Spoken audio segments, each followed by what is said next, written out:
ગામડાનો ધબકાર ચેનલના સૌ ખેડૂત મિત્રોને જય માતાજી. મિત્રો, આજે 28 માર્ચ. હવામાનની વાત કરીએ તો મિત્રો માવઠું ચોક્કસ આવે છે.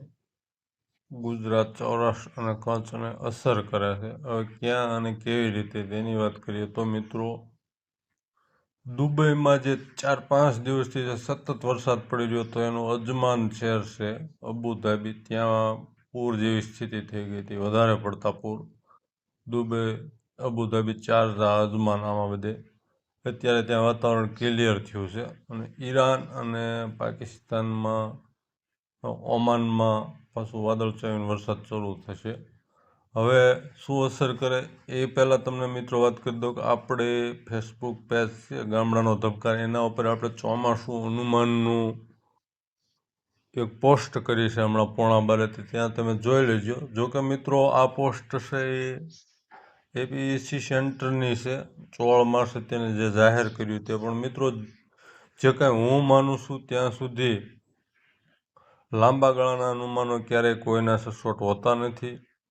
તેમાં થોડોક આપણને ખેંચ ગુજરાત બાજુ બતાવે છે ચોમાસું 2024. પણ મિત્રો લાંબા ગાળાનું કોઈ વસ્તુ હું કોઈ મોડલને માનતો નથી. મારું અંગત મંતવ્ય છે કે 7 દિવસમાં જો કાંઈ મોડલોમાં ફેરફાર હોય, હજી આ માવઠા વિશે પણ શું મોડલોમાં ફેરફાર છે એની પણ આપણે વાત કરીશું. પણ તમને થોડુંક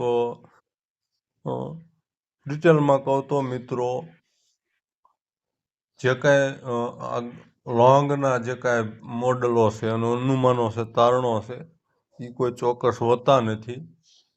લા નીનો, અલ નીનો અને ન્યુટ્રલ, આ 3 વસ્તુ છે. એમાં આપણે થોડુંક માનવી તો પણ એની કોઈ ચોક્કસ પરિસ્થિતિ રહેતી નથી. માની લો કે એ લા નીનો, અલ નીનો અને ન્યુટ્રલ, એની વાત કરીએ તો પેસિફિક મહાસાગરના તળિયાના તાપમાન ઉપરથી આ ત્રણેય મપાય છે. લા નીનામાં વધારે વરસાદ હોય છે, પુષ્કળ વરસાદ હોય છે. અલ નીનામાં ઓછો વરસાદ હોય છે અને ન્યુટ્રલમાં મધ્યમ વરસાદ હોય છે.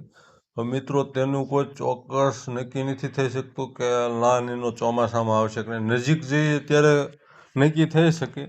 પણ તેમાં પણ કોઈ વિસ્તારો ફિક્સ નથી રહી શકતા કે અહીંયા જ ખેંચ છે ને અહીંયા વધુ છે.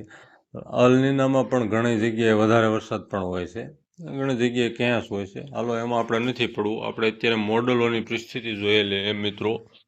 તો જે કાંઈ હું વિશ્વાસ કરું છું એ યુરોપિયન મોડલ છે, તે માવઠું બતાવી રહ્યું છે. આજથી જ સૌરાષ્ટ્રને, પશ્ચિમ સૌરાષ્ટ્ર અને કચ્છમાં અસર કરશે. 29ના મધ્ય સૌરાષ્ટ્રમાં અને 30માં ગુજરાત રાજ્યમાં, ગુજરાત રિજનને પૂરાને.